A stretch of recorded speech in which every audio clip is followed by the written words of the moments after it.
এখন আমরা যখন কাউকে জিজ্ঞেস করি রাস্তাঘাটে, কিরে কেমন আছিস, কেমন আছেন, কেমন আছো, অ্যান্সার একটাই, চলে যাচ্ছে রে, চলে যাচ্ছে।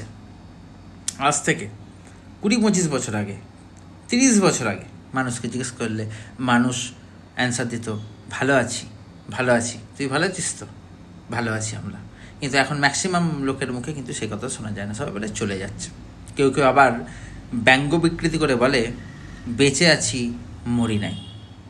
তো শুধু আমরা নই, গোটা বিশ্বেও একটা চরম টার্বুলেন্স চলছে। রাশিয়া ইউক্রেন, ইন্ডিয়া পাকিস্তান হয়েছে, দেন এখন ইরান ইসরায়েল, এবং সেখানে ইউএসএও ইন্টারভেন করেছে। সো প্রচণ্ড টাফ পরিস্থিতির মধ্যে দিয়ে যাচ্ছি।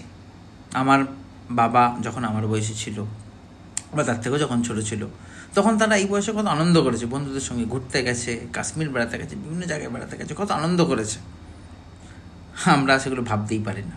ছুটি চাইতে গেলেই কোথায় যাচ্ছ, কদিনের জন্য লিভ নেবে, এটা হয়ে যাবে তো। তো বিভিন্ন জিনিসের মানে ব্যাপারে আমরা জড়িত। তো এই সময় একটাই উপায়, মাইন্ডফুল মেডিটেশন, এটাই একমাত্র পথ। আর দয়া করে কাউকে জিজ্ঞেস করবেন না কেমন আছিস, কেমন আছেন, অন্তত আমার কাছে জিজ্ঞেস করার প্রয়োজন নেই।